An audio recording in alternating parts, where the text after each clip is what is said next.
ദൈവസ്നേഹത്തിലും ദൈവസാന്നിധ്യത്തിലും ജീവിക്കുന്നവർക്ക് സന്തോഷം പ്രദാനം ചെയ്യുന്ന അപ്രതീക്ഷിത അതിഥിയാണ് മരണമെന്ന് ഫ്രാൻസിസ് പാപ്പ. കഴിഞ്ഞ വർഷം മരണമടഞ്ഞ കർദിനാൾമാർക്കും ബിഷപ്പുമാർക്കും വേണ്ടിയുള്ള ദിവ്യബലിയിൽ മുഖ്യ കാർമ്മികത്വം വഹിച്ച് സംസാരിക്കുകയായിരുന്നു പാപ്പ.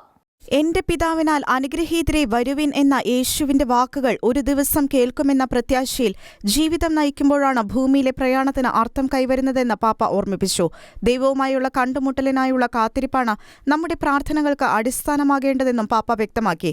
ഈ വർഷം മരണമടഞ്ഞ കർദിനാൾമാർക്കും ബിഷപ്പുമാർക്കും വേണ്ടിയുള്ള ദിവ്യബലിക്ക് സകല മരിച്ചവരുടെയും ഓർമ്മദിനത്തിൽ സെന്റ് പീറ്റേഴ്സ് ബസിലിക്കയിൽ നേതൃത്വം നൽകിയ പാപ്പ ഭൗതിക കാര്യങ്ങളാൽ ചഞ്ചലചിത്തരാകുന്നതിനെതിരെയും അനാവശ്യ കാര്യങ്ങൾക്ക് അമിത പ്രാധാന്യം നൽകുന്നതിനെതിരെ മുന്നറിയിപ്പ് നൽകുകയും ചെയ്തു.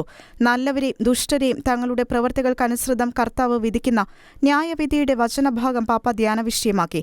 തങ്ങൾ കർത്താവിന് എപ്പോഴാണ് നന്മകളും തിന്മകളും ചെയ്തത് എന്ന് അതിശയിക്കുന്നവരിലേക്ക് ശ്രദ്ധ ക്ഷണിച്ച പാപ്പ നമ്മുടെ ജീവിതങ്ങളിലെ ആ സമയങ്ങൾ ഇപ്പോഴാണെന്നും അടിവരയിട്ട് പറഞ്ഞു. മരണം ജീവിത യാഥാർത്ഥ്യമാണെന്നും മരണശേഷം സ്നേഹം തന്നെയായ ദൈവത്തെ അഭിമുഖീകരിക്കാൻ ഇപ്പോൾ സ്നേഹത്തോടെ ജീവിക്കുകയാണ് അനിവാര്യമെന്നും പാപ്പ കൂട്ടിച്ചേർത്തു. International desk, Shekinah news.